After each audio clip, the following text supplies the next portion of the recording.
Uno, vai. Davide Michelic, GM della Piuggia SA, che attesa l'esordio in campionato in Serie B contro Lecco domani, quindi domenica 27 settembre ore 18 al Benedetti. Beh, si può dire che finalmente il precampionato è finito, vero? Sì, ora, anche se quest'anno si inizia una settimana prima rispetto al solito, perché solitamente il campionato di Serie B, come un po' tutti i campionati che non sono Serie A, iniziano la prima domenica di ottobre. Però lo stesso è stata lunghissima, siamo partiti a metà agosto, tante partite di precampionato, direi un precampionato incoraggiante, tanta attesa. Domani l'Udinese gioca a Bologna, chiaramente facciamo in bocca al lupo e quindi tutte le attese in città sono per noi.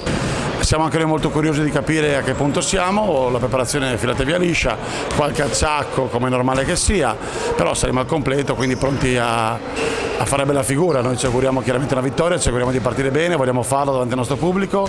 Io credo ci sarà anche una bella cornice e c'è la giusta attesa, la giusta adrenalina in città.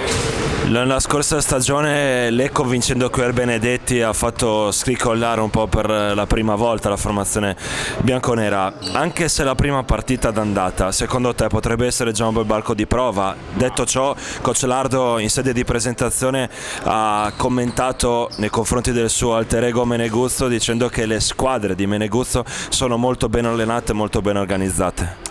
Condivido, ma è evidente che sarà già un bel test, un bel banco di prova, anche se una squadra si giudica in primavera, perché magari in primavera quando ti avvicini ai playoff hai un po' la quadratura del cerchio e vedi se ci sei o non ci sei. Una squadra come la nostra che ha tante aspettative è giusto che parta bene. Lecco è e rimarrà una squadra ostica sempre.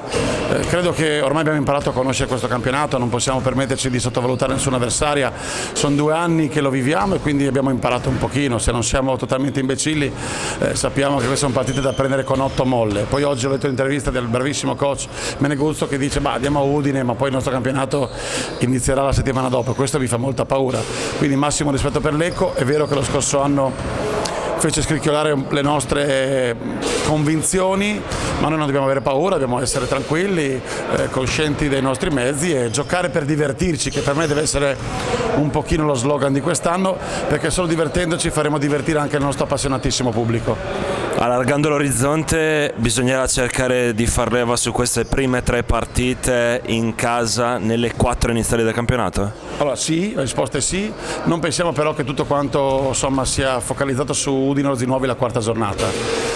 Dobbiamo viverne una per volta, ripeto, questo è un gruppo nuovo, abbiamo tenuto solamente 2 giocatori, sono Joel Zacchetti e Ricky Tucolo è tornato, e Poltro, Davide Poltroneri, quindi a parte Poltro e Joel il gruppo è nuovo, si è amalgamato molto bene, il coach è molto soddisfatto, anche noi siamo soddisfatti per come i ragazzi lavorano in palestra, però il gruppo è nuovo, quindi viviamone una per volta, poi arriviamo a questo big match della 4ª con Orzinuovi, la affrontiamo e se vuoi Max ci sediamo un attimino a tavolino e facciamo una prima sintesi, ma più che una prima sintesi, magari un primo mini bilancio, ecco, mettiamola così, però per adesso umiltà, testa bassa, non pensare di entrare in campo solo perché abbiamo Poltroneri, Zacchetti, Lardo, Castelli, Truccolo, Vanuzzo, eccetera, eccetera, che vinciamo. No, un errore gravissimo, aspettiamoci una partita tattica, una partita contro una squadra di categoria che ci farà sudare per vincere.